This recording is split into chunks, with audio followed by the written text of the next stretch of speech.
Everyone, it's Roxy from ZPT, and today I want to talk about ankle sprains. Most commonly, people say, "Oh, I twisted my ankle." The ankle sprain is actually a tear in the ligaments of the ankle.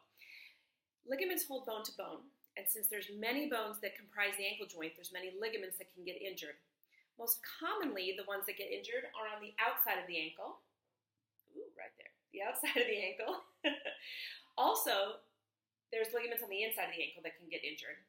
There's ligaments above the ankle that hold the tibia to the fibula, and they can get injured as well. That's called a high ankle sprain.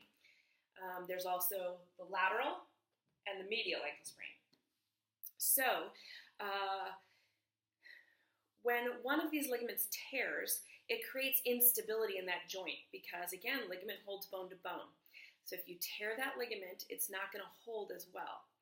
We grade ankle sprains, grade 1, 2, and 3. 1 is there's a little bit of a stretch, maybe a possible tear in the ligament. Pretty much maintains your joint integrity, though. Number 2 is there's a partial tear in that ligament. Grade 3 is it's a complete tear of that ligament, and your joint is very mobile then. Who does this happen to? Teens and adults who play basketball, run on trails, people who are walking or moving on uneven surfaces in which they can lose their balance and twist an ankle, people who participate in jumping sports who could land wrong when they jump. Now, if your child who has not hit puberty yet has an ankle sprain, make sure that you see a physical therapist or an orthopedic physician to ensure that there's not something more happening. Children who have not hit puberty yet have very strong ligaments and very malleable or moldable growth plates. And they typically fracture their bone through their growth plate as opposed to tear a ligament. So make sure you get that checked out because you're going to want to have that casted or stabilized in some way. All right.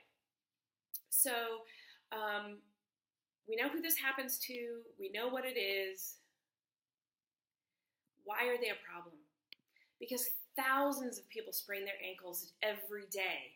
And a lot of times, they don't even really think much of it. You're like, oh yeah, I kind of twisted my ankle when I stepped off that curb. Or it doesn't swell, it doesn't really hurt the next day, it's fine. But many athletes continue to play and play and play on their ankle, even though it's been sprained. And they keep kind of retweaking it, respraining it, et cetera, et cetera. So what's really happening? Why is this really a problem, and what are we going to do about it? So when ligaments tear, they do scar down and heal, but they never shorten up again. They never go back to their original length. So that means there's going to be some instability in the joint. And in order to protect from that, to stop re-injuring and re-spraining and re-tearing, you need to get your muscles working better to do the job of keeping your joint stable. You need to learn how to use your core muscles, your glute muscles, your body over your foot to make sure that you're not re-spraining and re-spraining and re-spraining. What happens for people who have multiple ankle sprains is that later, after they've done all this ankle sprains, 10, 20, 30 years later, if they haven't gotten it fixed initially, they wind up in my office with muscle problems, foot pain, all kinds of different things that they need to have orthotics, and they can't balance anymore, and they can't really walk their dog, and they can't do a lot of things that they used to be able to do because their foot hurts. And it's all because they've spent decades of their muscles trying to make up for the lack of ligament, but they can't do it because they haven't been trained properly. So that's my push for ankle sprains. Yeah, they typically aren't that big of a deal, but they can create much bigger problems down the road. So if you need information and guidance on how to retrain your muscles to keep your ankle stable after ankle sprain so that you can return to activity safely and for years and years and years to come, give me a call. Talk to you soon. Bye.